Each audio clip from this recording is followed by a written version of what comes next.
target untuk bisa meningkatkan growth di sektor kesehatan tadi cukup rinci ya, cukup taktis begitu ya, meskipun tadi angkanya juga meski diperbaiki. Dan kita ketahui juga bahwa target pertumbuhan ekonomi 8% ini bukan semata-mata angka saja, tapi seperti apa kesejahteraan masyarakat. Sama seperti growth di sektor kesehatan, bukan permasalahan angka saja, tapi seperti apa layanan kesehatan ini bisa semakin diakses oleh masyarakat. Kita bisa memberikan layanan kesehatan yang lebih baik lagi bagi masyarakat, sehingga akhirnya masyarakat kita bisa sehat dan juga bisa berkontribusi lebih baik lagi untuk pertumbuhan ekonomi. Nah, pertanyaannya, tadi orkestrasi di hulu sudah cukup jelas Pak, dari sisi industri, nilai investasi dan lain sebagainya.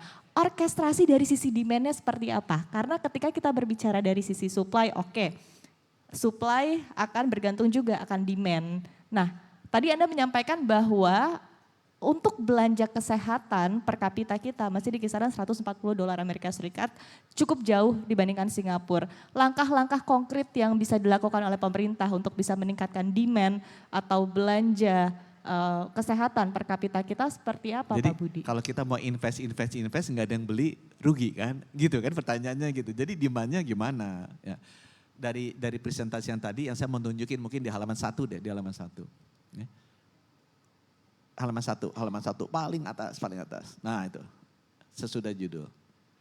Nah teman-teman kalau dilihat ya, bisa nggak ditampilin di screen? Ya. Ini belanja nih, demand itu paling besar dari mana? Yang bayar itu siapa? Itu kan kira-kira kan? Yang bayar paling besar tuh out of pocket expenses, 175 triliun tuh, yang hijau tua. Itu sangat rawan terhadap perubahan ekonomi. Jadi kalau misalnya CNBC pendapatannya bagus, sekarang lagi susah, dikurang-kurangin karyawan gitu kan. Nah karyawannya jadi nggak bisa belanja kesehatan. Itu sebabnya strateginya Kemenkes di sisi demand, saya mau naikin porsi yang merah itu tuh, sama porsi yang di atasnya yang coklat tua yang angkanya gelap hitam itu, jadi 80% sampai 90% dari struktur demand atau belanja kesehatan.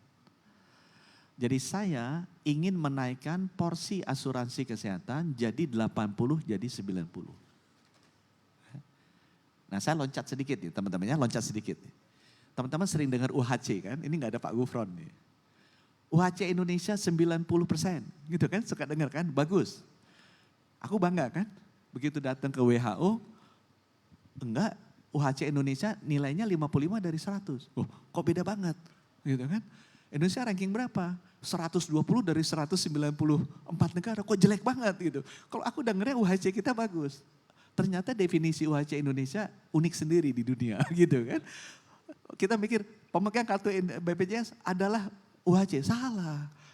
UHC itu kalau saya pakai bahasa gampang adalah akses yang mudah, kualitas yang baik, dan harga yang terjangkau. No financial distress, katastrofi. BPJS baru beresin yang sepertiga. Jadi semua orang nias punya BPJS. Udah UHC 90% belum? Belum. Kenapa? Setiap kali dia mau operasi sesar, mesti dibawa seberang dulu tuh ke Pulau Sumatera. Naik perahu 6 jam. Meninggal ibunya. Aksesnya nggak ada. Karena nggak ada spesialis obgyn di Nias. Itu nggak UHC itu. Atau misalnya di Sumatera Utara yang ada kabupaten paling selatan namanya Mandailing Natal. Itu lebih dekat ke Padang dibandingkan dekat ke Medan. Ya. Mandailing Natal harus misalnya pasang ring. Nah, dokternya Mandailing Natal yang pasang ring dari 10 yang berhasil 4 gitu kan. Di Padang pasang 10 yang berhasil 10. Nah, itu enggak UHC. Kenapa? Karena kualitas mutunya enggak standar. Kalau dilakukan dokter di sana yang dari 10 yang mati 6, di sini 10 yang hidup 10, enggak standar. Jadi UHC itu ada, bukan begitu tuh. UHC adalah kalau alat-alatnya enggak terbagi rata, cath labnya enggak ada, ya orang punya kartu, Pak saya serangan jantung, punya kartu BPJS. Oh enggak ada cath labnya, mohon berdoalah, mudah-mudahan Selamat gitu kan, itu nggak UHC. Kalau dia punya kartu BPJS di mana di Taliabu, kemarin saya baru Taliabu bikin rumah sakit kan. Oh udah ada cath lab-nya, itu baru UHC. Tapi kalau orang Taliabu mesti berdoa karena mesti dibawa ke mana Ambon, ya nggak UHC. Walaupun punya kartu BPJS, karena kan alatnya nggak ada. Nah sekarang balik lagi, itu harus dinaikin. Supaya apa? Supaya orang-orang Indonesia itu benar nggak usah ngeluarin uang dari poketnya. Nah masalahnya apa? BPJS kapasitasnya udah terbatas. Jadi sekarang memang saya lagi mengadvokasi ini. Ini termasuk menjelaskan teman-teman, BPJS emang harus ada adjustment. Ya. Kita mesti mikirin tuh, BPJS harus kapasitasnya jadi 400 triliun. Supaya dia bisa bayar semua rumah sakit dengan benar. Dan BPJS nggak mungkin kuat sendiri. Asuransi swasta tuh porsinya harus digedein. Mungkin 100-150 triliun. Supaya benar-benar masyarakat demand side-nya itu bisa tercover. Kalau tercover dari out of pocket yang hijau tua, itu prone terhadap kondisi ekonomi. Yang ketiga itu harus terjangkau, itu nggak terjangkau uangnya. Itu sebabnya asuransi kan gunanya untuk itu. Untuk mengcover kita dalam kondisi sakit, kita bisa bayar. Ya, jadi itu dari sisi demand yang mau dilakukan adalah menaikkan pendapatan masyarakat Indonesia, bukan tugas saya itu kan.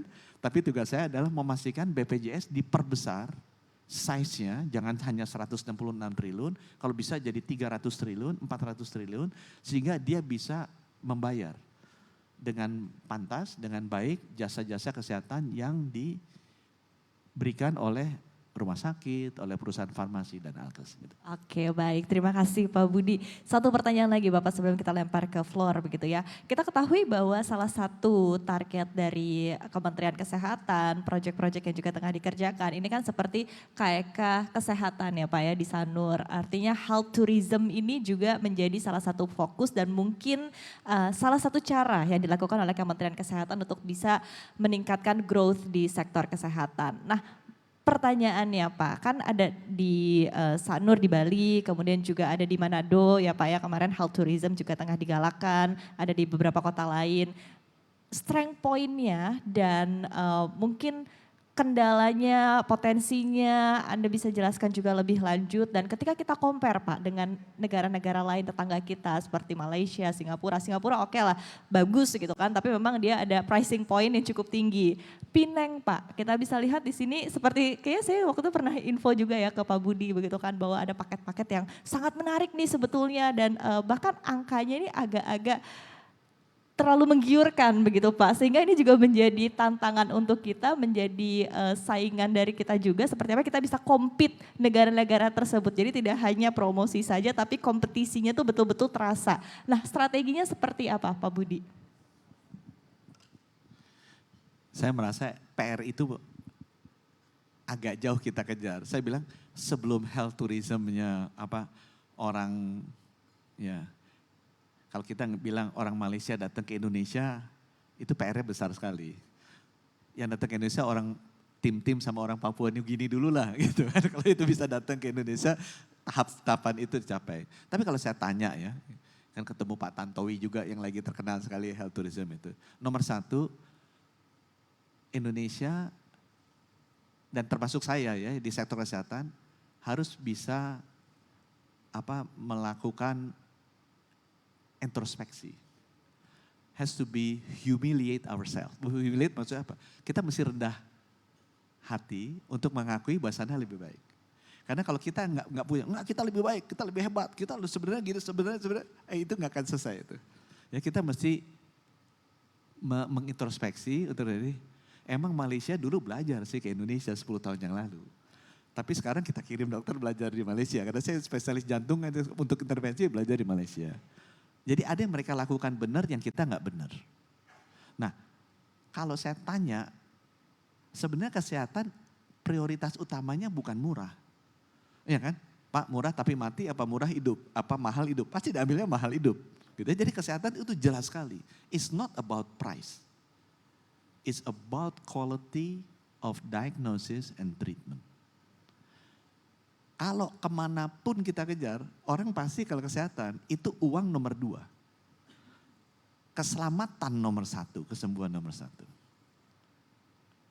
tanya sama semua orang. Aku diri sendiri juga itu. Aku bayar mahal pun nggak apa-apa asal selamat. Gitu. Semua orang pasti begitu. Baru kemudian selamat ini, bukan Pak Selamat gitu ya. Aku cari yang lebih murah, tapi selamat duluan gitu. Selamat. Makanya kenapa ketua ID namanya Selamat cocok itu namanya Selamat. Nah, itu kita mesti akui kalau dia sampai ke sana, artinya quality diagnostic and quality of treatment kita di bawah mereka. Nah itu butuh kerendahan hati itu. Butuh kebesaran hati untuk mengakui bahwa begitu. Karena kalau kita nggak bisa mengakui begitu, seumur hidup kita nggak bisa memperbaiki diri kan. Nah itu yang harus diperbaiki sih. Kalau kata aku, gimana kita bisa diagnostiknya lebih baik dan treatmentnya lebih baik. Gitu. Oke, Pak Menkes, terima kasih atas kesempatannya. Tadi juga sudah disinggung masalah Indonesia Health Tourism. Kebetulan salah satu rumah sakit kami, Sentra Medica Hospital Minahasa Utara. Bulan kemarin baru dicanangkan sebagai penyelenggara rumah sakit wisata medis pertama di Indonesia Timur oleh Bapak Presiden Prabowo Subianto. Nah, kebetulan saya mewakili presidir kami, Pak Menkes, Dr. Edi, beliau saat ini sedang di Belanda. Beliau menitipkan ini rencana yang sangat bagus banget Indonesia Health Tourism, tetapi nanti implementasinya seperti apa? Tadi memang Pak Menkes bilang ini PR yang cukup besar ya Pak. Karena kalau kita lihat tadi juga disampaikan bahwa biaya ke Pineng itu murah banget, 6 juta bisa dapat tiket pesawat pulang pergi, ya hotel, kemudian biaya medical check up. Nah apakah hal tersebut juga bisa kita implementasi ke Indonesia Health Tourism, ya tepatnya di rumah sakit kami di Sulawesi Utara, dengan biaya demikian Pak, udah tiket pesawat pulang pergi. Kebetulan kami rumah sakitnya juga punya hotel Pak, bintang 4, insya Allah mau naik ke bintang 5.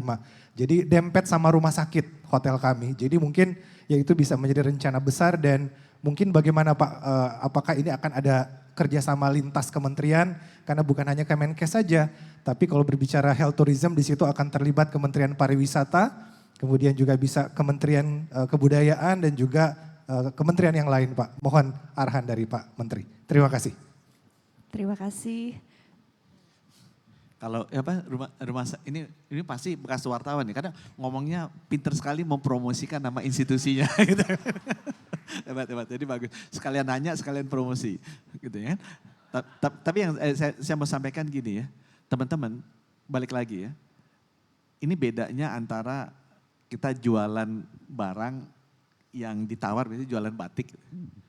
Ya, batik itu mungkin selain keindahan, harga itu penting.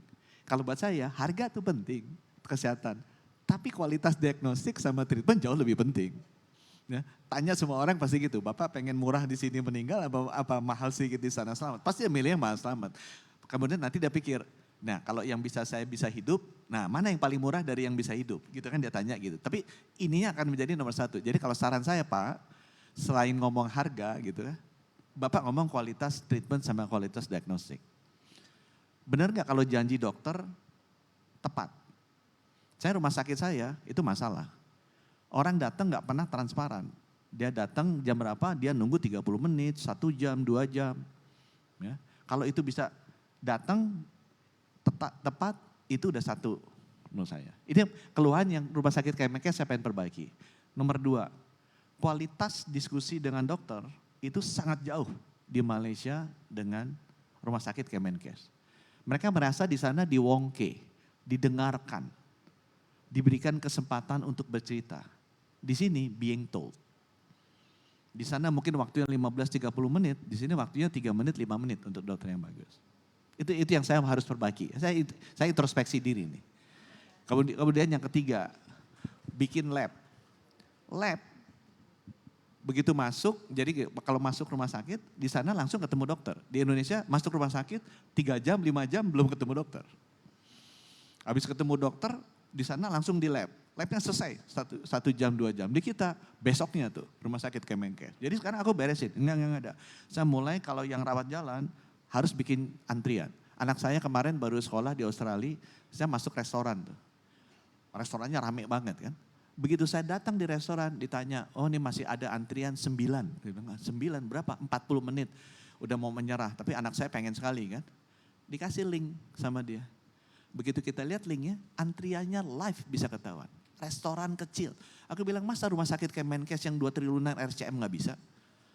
Jadi dia begitu daftar, dia lihat antriannya tuh. Saya lihat tuh, oh udah ngopi dulu deh, masih 9 lagi data saya. Begitu saya jalan ke sana, turun dari 9 jadi 8, 7, 6, 5 dan ada waktunya tuh. Estimated datangnya kapan, dengan IT kan gampang. Jadi begitu, oh ini tinggal 10 menit lagi, udahlah kita jalan ke sana. Bener, masuk. 2 lagi data saya, masa restoran aja bisa bikin antrian kayak gitu, kita nggak bisa. Tinggal bagaimana kita mendisiplinkan pegawai-pegawai kita kan. Agar dia disiplin dong. Kalau dia janji segini, kerja segini, jangan kemana-mana. Jangan nanti bilang ajar lah, bilang apa, bilang diatur jadwalnya. Saya minta direktur-direktur di Rumah Sakit Kemenkes untuk ngatur itu dengan baik. Dan kemudian kualitas ininya juga diatur ya. Kualitas kita berkomunikasi, menjelaskan, menganalisa diatur. Labnya dilengkapin. Labnya rumah sakit saya sih nggak ada yang nggak lengkap. Cuma kerjanya pelan. Jadi bisa sehari tuh. Kalau rumah sakit swasta mungkin 3 jam tuh. Rumah sakit di Malaysia mungkin 1 jam. Kenapa di Malaysia labnya bisa 1 jam, kita mesti 12 jam? Itu kan harusnya bisa. Antrian CT scan sama radiologi, wow kita panjangnya minta ampun. Begitu saya lihat produktivitas di Cina, misalnya 1 CT scan sehari bisa berapa? 60, kita 1 CT scan rumah sakit saya paling produktif cuma 20. Nggak mungkin apa bedanya di Cina sama kita. Pasti prosedurnya salah kan? Kemarin saya baru review lab patologi anatomi, kita lihat. Lab patologi anatomi kita bisa 2 hari, 3 hari baru keluar. Di China itu bisa 6 jam bisa keluar. Kenapa bisa 6 jam kita mesti 2 hari, 3 hari? Kankernya udah nyebar kemana-mana. Nah sarannya saya Pak, Bapak konsentrasi ke kualitas layanan medis dan kualitas layanan non medis ya. Pak, kita kalau mau keluar ngurus bill, saya kan Menteri Kesehatan nih. Anak saya pernah sakit. Keluar tuh dari rumah sakit swasta, itu bisa 2 jam, 3 jam sendiri loh. Ngurusin billnya gitu kan, datanya rumah sakit Kemenkes mungkin 6 jam tuh keluarnya tuh. Pesennya, saya gak tahu juga. Ini introspeksi ya, kita kan mesti rendah hati juga untuk ngakui kalau kita jelek gitu kan. Jelek.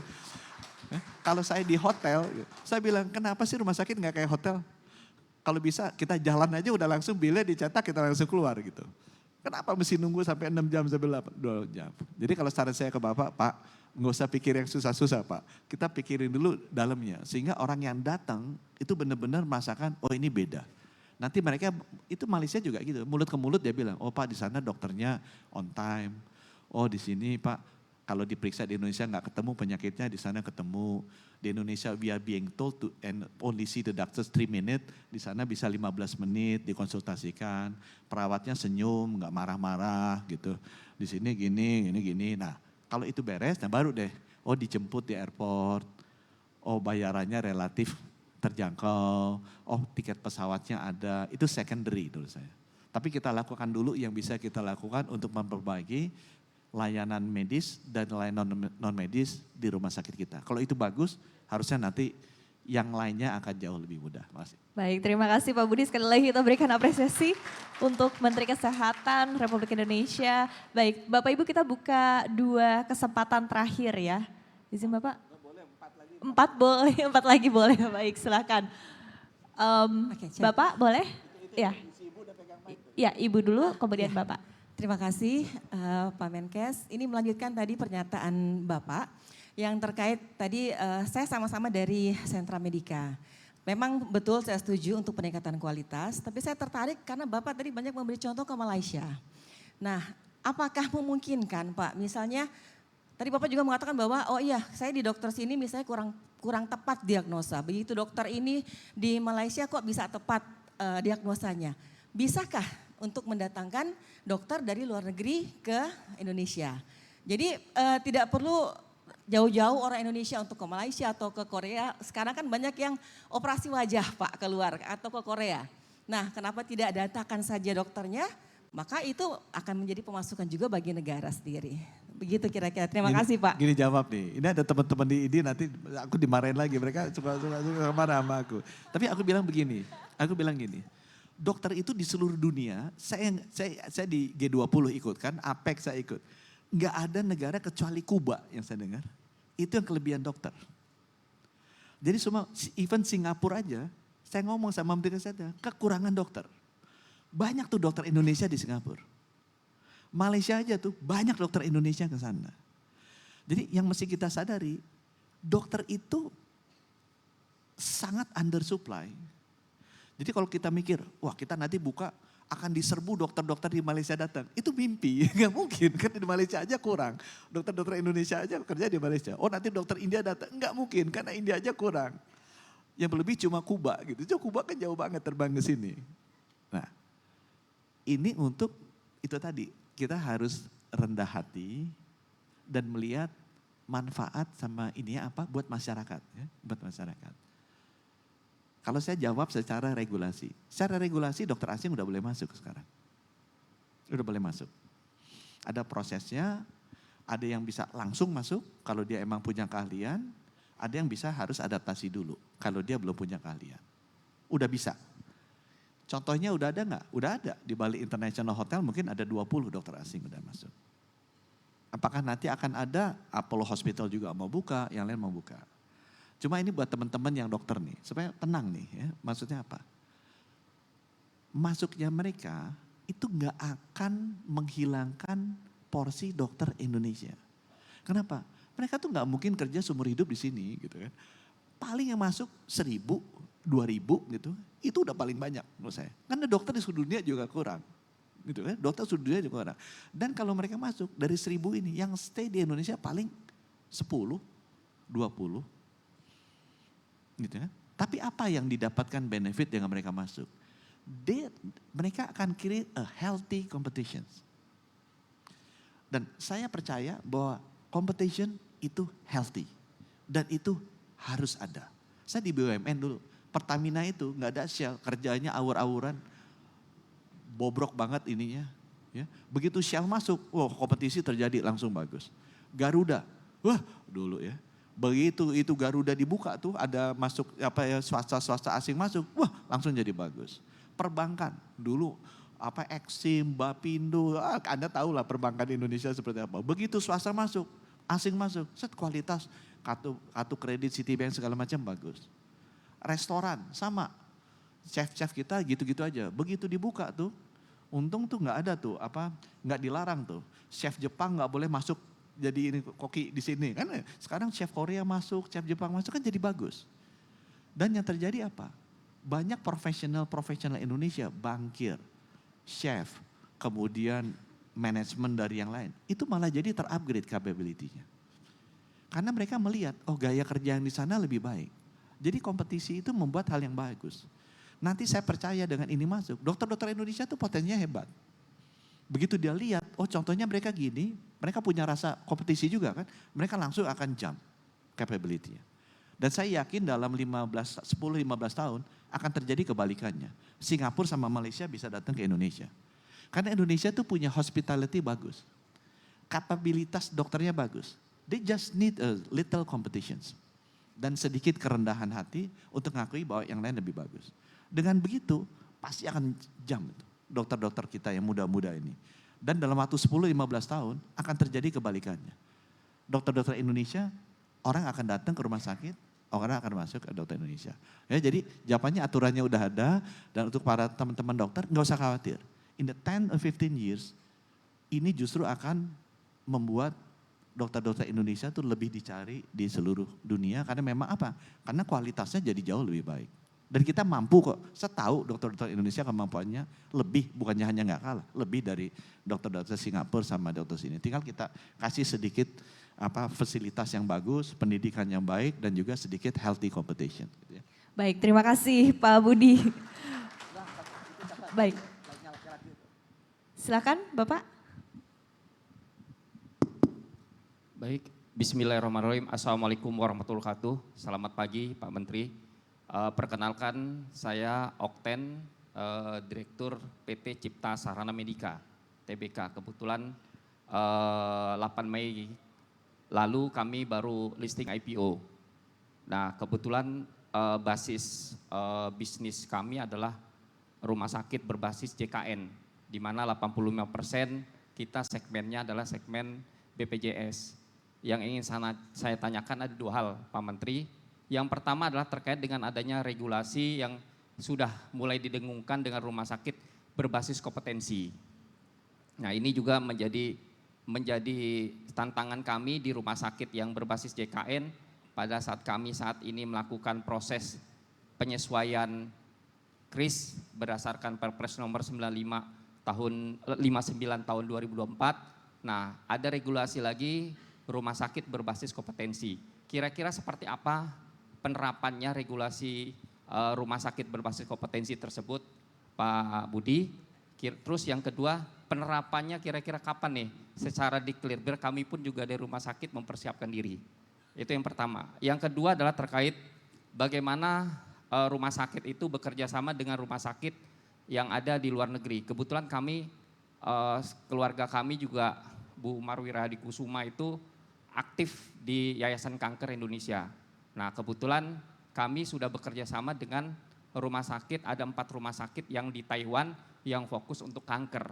Nah, kira-kira seperti apa sih prosesnya yang akan bisa kita lakukan, tahapan-tahapan seperti apa, mungkin kemudahan-kemudahan apa yang diberikan pemerintah supaya kita bisa membantu untuk melayani masyarakat, terutama difokus di kanker tadi. Itu saja dari saya, terima kasih, selamat pagi semuanya. Oke, jadi untuk yang pertama mengenai rumah sakit berbasis kompetensi. Balik lagi ya, saya perspektifnya dari masyarakat dulu ya yang utama. Saya ngeliat masyarakat tuh kasihan. Jadi dia misalnya sakit jantung gitu. Udah masuk ke rumah sakit tipe D gitu. Udah ketahuan tuh, oh dia tuh harus dibedah jantung terbuka karena udah mampetnya udah 3 gitu misalnya. Tipe D nggak bisa lihat, tipe C lah. Nah dia harus dirujuknya ke tipe B, tipe A nggak semuanya bisa bypass kan. Waktu saya masuk September 2022 yang bisa bypass itu hanya 9 provinsi. Ya, jadi banyak orang kalau mau operasi bypass itu antriannya masih panjang sekali. Mudah-mudahan sebelum dia wafat. Ya. Sekarang sejak September 2022 sampai sekarang kita naikin dari 9 ke 27 provinsi. Kemarin saya ke Palu untuk melakukan operasi bypass pertama. Sebelumnya ke Papua Barat. Ya. Nanti berikutnya Ambon. Ini bayangin, Maluku itu nggak ada yang bisa bypass. Jadi orang kalau mau bypass tuh mesti antri dulu ke Harapan Kita atau ke Erlangga. Ya syukur-syukur masih hidup. Sekarang udah 27. Nah jadi saya ngeliat aneh nih. Orang dirujuk kan bukan berdasarkan kelas rumah sakit. Kan sekarang ABC berdasarkan jumlah bed. Kan bilang, loh jumlah bed dirujuk ke A. Tapi A-nya gak bisa bypass. Ngapain dirujuk ke dia gitu. Harusnya kalau dia butuh bypass ya dirujuk even ke rumah sakit di Jakarta. Misalnya ada apa, Mitra Keluarga atau Siloam yang bisa bypass. Walaupun dia kelas B ya boleh dirujuknya lebih baik ke sana dong. Nanti dirujuk ke A gak bisa dia rujuk lagi kan. Meninggal nanti pasiennya gitu kelamaan di proses rujukan ini. Jadi secara fundamental rujukan berbasis bed buat saya yang bukan orang kesehatan doesn't make any sense at all. It doesn't make any sense at all. Jadi itu harus dirubah berbasis kompetensi. Misalnya Siloam MRCC, dia bednya misalnya kelas B. Tapi kalau dia mau ada treatment cancer, dia harusnya setara dengan kelas A. Iya dong. Dia nggak boleh ngerujuk lagi ke kelas A. Ngambil margin sebanyak-banyak kemudian rujuk lagi ke RSCM. Harusnya nggak boleh. Kenapa? Ya karena dia udah kelas A untuk cancer. Tapi kalau untuk jantung mungkin MRCC kelas B. Karena kelas A-nya mungkin ada di Harapan Kita. Nah itu regulasinya udah keluar, peraturannya udah ada, kita memang akan implementasi. Nah nanti dibayarnya, yang penting kan rumah sakit bayarnya. Yang dibayarnya sama aja. Kalau dia bednya cuma 150 tapi bisa bypass sebagus RSCM, ya dibayarnya sama dengan RSCM dong. Ya, sama dengan RSCM, kenapa mesti beda? Gitu kan, bahwa nanti bedanya ya kelasnya aja dia mau VIP apa VVIP apa kelas BPJS. Tapi in term of bayar klaimnya BPJS, selama dia bisa melakukan prosedur yang sama, kualitasnya dengan rumah sakit lain, ya dia dibayarnya sama. Itu fungsi yang menurut saya. Jadi ada keadilan juga. Jadi Bapak nggak usah fokusnya langsung rumah sakitnya besar-besaran tempat tidur. Karena itu investasi yang ya salah juga ke depannya. Kita akan bikin berbasis kompetensi. Invest ke dokternya, invest ke alatnya, invest ke kualitas layanannya. Karena itu yang nanti akan menentukan kelas rumah sakitnya apa untuk layanan itu dan dia dibayarnya juga berapa. Karena makin bagus kompetensinya, makin bagus dokternya, makin bagus layanannya, ya makin tinggi dibayarnya. Walaupun tempat tidurnya mungkin cuma 150. gitu ya. Itu yang pertama. Yang kedua tanya mengenai, aku lupa, apa tadi yang kedua? Sampai lupa. Oh, mengenai kerjasama sama rumah sakit. Kerjasama. Oh, you do whatever you want to do, gitu ya. Kalau saya bilang yang penting itu tadi, aksesnya mudah, kualitasnya bagus, ini penting kan kalau kerjasama dengan rumah sakit lain, dan harganya terjangkau. Nah itu aku akan atur, supaya harganya terjangkau. Jadi udah kualitas bagus, jangan abusive lah pricingnya. Itu kan stem cell, itu kadang-kadang abusive pricingnya. Saya tahu di luar negeri gini, di sini segini gitu kan. Misalnya ya sama nih teman-teman dari trombektomi kan. Kita kalau kardiovaskular itu masalahnya jantung kalau mampet-mampet mesti pasang ring. Kalau di otak mampet-mampet sama kan mesti trombektomi. Kalau ring itu BPJS masuk, trombektomi nggak masuk. Ya udah dinaikin BPJS-nya. Aku bilang loh, kok yang jantung masuk yang ini nggak masuk? Oh di sini mau pakai stand-nya bikinan Cina. Aku nggak tahu nih, merek Amerika kan ada kayak Medtronic, Boston Scientific kan lebih mahal dari Microport. Aku jadi belajar juga. Di sini mau pakai Microport, kenapa di sini nggak mau Microport? Maunya pakai yang merek-merek mahal. Ya jangan kemudian BPJS-nya dinaikin dong. Ya, itu sebabnya aku agak tata nih. Kolegium ini kan isu debat rame nih sama teman-teman ID juga. Supaya ditata dong. Janganlah satu kelompok ilmu bilang kalau sini harus pakai merek ini, kalau sini boleh pakai merek ini, janganlah, gitu kan. Kalau yang di sini teman-teman yang di sini udah bilang bahwa pakai merek Microport Cina yang 10 juta ring setahun bisa, masa yang di sini nggak bisa kan nggak make sense. Dan di Cina di India dipakai juga merek ini kan harusnya nggak make sense. Jadi jangan ada monopoli dari certain ini tertentu. Dan saya harapkan kerjasama seperti itu bisa meningkatkan kualitas tapi tetap dengan harga yang harus terjangkau, jadi masyarakat kita yang diselamatkan lebih banyak. Ya. Oke baik, terima kasih sekali lagi apresiasi untuk Pak Budi. Buka satu lagi ya Bapak ya. Oke baik, satu lagi terakhir silahkan.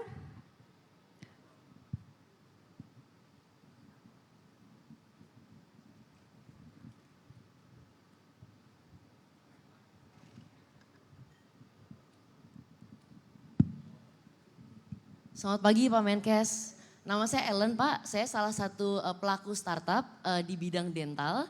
Perusahaan saya namanya Klar Smile Pak. Nah saya tuh dengar Pak Budi share mengenai kemandirian Alkes itu 2 tahun yang lalu Pak di East Venture Summit. Dan dari situ Pak kita di Klar Smile sudah mulai memproduksi beberapa alat kesehatan di bidang gigi di Indonesia fully Pak. Nah dengan apa ya Pak, bisnis mindset ya Pak ya, kan kita pengen grow juga Pak, dan kita benar-benar pengen mendukung nih Pak gimana caranya produksi alat-alat kedokteran gigi itu bisa dibuat di Indonesia. Tapi Pak setelah 2 tahun dari East Venture Summit itu ya Pak, kita pergi ke Korea, kita pergi ke India, Cina, kita berusaha ngajakin kerjasama perusahaan-perusahaan di sana itu mereka masih khawatir. Karena mungkin mereka perusahaannya lebih kecil Pak dibandingkan dengan kesehatan lain ya, gigi kan perusahaannya cukup kecil-kecil. Tapi kita sudah mulai melakukan banyak riset Pak, dan kita tahu ada beberapa produk-produk yang sebenarnya mungkin bisa diproduksi di Indonesia. Bahkan kami pun sudah mencoba. Pak kalau boleh minta advice nih, agar kita bisa berkembang lagi ke depannya, agar kita bisa memproduksi produk-produk yang lebih sulit, produk-produk yang lebih dibutuhkan, kita pengen menyelaraskan itu dengan campaign-campaignnya pemerintah. Misalnya pemerintah pengennya awalnya adalah mencegah karies, ya maka produk-produk kita akan fokusnya ke situ. Apabila itu adalah memperbaiki alat di vaskes-vaskes yang ada, maka itu juga bisa dilakukan. Gimana ya Pak caranya bekerja sama dengan pemerintah atau mungkin arah-arahnya dari mana gitu ya Pak di Kemenkes, sehingga sebagai startup kita bisa belajar lebih banyak dan mengembangkan produksi alat kesehatan di dunia dental dengan lebih baik di Indonesia. Terima kasih Pak.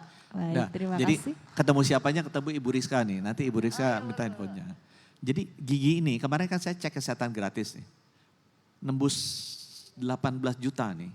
Sekarang hampir 19 juta karena tiap harinya 260 ribu sekarang kan. Masalah mulai dari balita, anak sekolah, dewasa, lansia, paling tinggi gigi. Jadi teman-teman yang bergerak di bidang gigi udah bener tuh ngambilnya.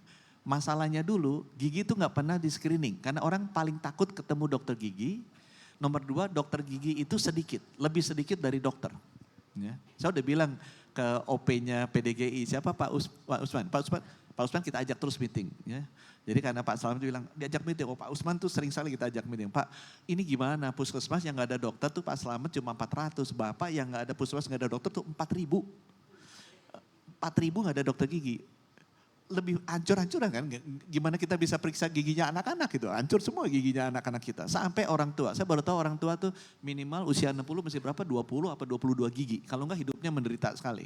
Saya udah 60, masih ada 24, masih lumayan gitu kan, masih lumayan, yang lainnya udah pakai implan-implan juga. Tapi jadi nomor satu is a good market. Nah saya terus terang gak pernah ngurus, baru belajar dari Pak Usman dan kawan-kawan sekitar 6 bulan yang lalu. Begitu saya lihat ternyata tinggi sekali gigi. Karena saya pikir itu Menkes sesudah saya aja lah. Saya ngurusnya yang menyebabkan kematian. Gigi kan seenggaknya tidak langsung menyebabkan kematian kan. Kecuali infeksi. Yang lainnya jantung, stroke, cancer, menyebabkan kematian. Tapi melihat masalahnya tinggi itu jadi prioritas juga. Nah yang kita lakukan gini sekarang. Masalah gigi yang kita akan turunkan ke puskesmas. Ya, artinya tuh 10.000 potensinya besar. Satu adalah scaling ya. Bersih-bersih gigi. Bersihin karang gigi. Jadi dental chair akan kita lengkapin ke seluruh 10.000 puskesmas dan 10.000 puskesmas akan punya alat yang bisa scaling gitu. Ya. Baik diagnosa maupun tata laksana. Nomor 2, kita akan pastikan tambal gigi bisa dilakukan di puskesmas. Ya. Jadi karies itu bisa dilakukan di puskesmas. Semua alat-alat dan semua BMHP itu is a good business. Ya, tambal gigi itu ada emulsi apa segala macam tuh. Itu yang puskesmas nggak ada. Jadi alatnya ada, ini yang nggak ada. Yang ketiga, ini udah ada. Kita ingin memastikan cabut gigi bisa di puskesmas. Dan gigi. Jadi segala macam alat, obat-obatan, suntikan, anestesi berkaitan dengan ini bisa lakukan. Nah saya tambah yang keempat, udah putusin kemarin. Mengenai gusi akar gigi sederhana, namanya aku nggak ngerti itu. Root canal ya, root canal. Jadi treatment. Untuk treatment ini butuh X-ray ya, ronsen ya. Nah ronsen yang mahal, yang panoramik mahal. Kita akan beliin yang yang lokal, yang bisa lihat satu gigi. Nah alat itu akan kita belikan ke 10.000 puskesmas. Jadi yang tadinya puskesmas itu biasanya hanya bisa nyabut karena nambalnya nggak ada alatnya sama scaling. Sekarang saya pastiin nambal bisa dan itu BMHP-nya ininya tuh materialnya banyak tuh bisa laku. Nah sekarang ditambah untuk root canal treatment. Jadi masalah-masalah gusi, masalah-masalah akar yang sederhana nanti akan kita bagi ke puskesmas. Tambahan alatnya yang nanti kita akan lakukan adalah itu X-ray yang kecil gitu. Nanti kita mesti ngurus sama Bapeten izinnya agar dokter gigi bisa lihat, oh dia ada infeksi di sarafnya itu seperti apa. 10.000 akan kita bagi. Ya dengan demikian BMHP-nya juga butuh, obat-obatannya butuh untuk tata laksana. Kalau 4 itu ibu mau masuk ya untuk scaling, untuk tambal, untuk cabut, sama root canal treatment, itu udah benar. Karena itu pasti dibutuhkan secara masif di 10.000 puskesmas dan sudah saya lihat 4 problem terbesar gigi anak-anak Indonesia ini. Ya. Saya sebenarnya nggak senang yang sifatnya kuratif Bu. Saya senangnya sifatnya preventif karena lebih murah kan, lebih baik juga. Anak dicabut siapa sih yang mau dicabut gitu kan, mendingan enggak. Nah emang kalau bisa jangan hanya mikirin itunya aja. Ini kan masalah sikat gigi yang baik, kebiasaan itu yang baik itu dibantu juga. Sehingga kalau bisa jangan semuanya punya karies gitu. Itu kan karies itu kan sebenarnya bisa dicegah dengan sikat gigi yang baik. Saya aja baru tahu bahwa sikat gigi yang baik seperti apa loh. Di usia umur 60 tahun. Jadi artinya sedih juga kan, waduh kenapa ibu saya tidak mendidik saya sikat gigi yang baik gitu. Kok beda dengan didikan ibu saya nih cara sikat giginya gitu kan. Apa ada perubahan dari gaya sikat gigi sekarang sama yang dulu, itu saya nggak tahu. Ya, jadi itu yang saya titipkan ke ibu, 4 itu dilakukan saja. Dan saya udah ngomong sama PDGI bilang Pak kompetensinya ada itu. Jadi nggak usah diturunkan lagi, tinggal kita retraining. Jadi nanti teman-teman di PDGI akan memastikan terutama yang root canal treatment itu bisa dilakukan di 10.000 puskesmas.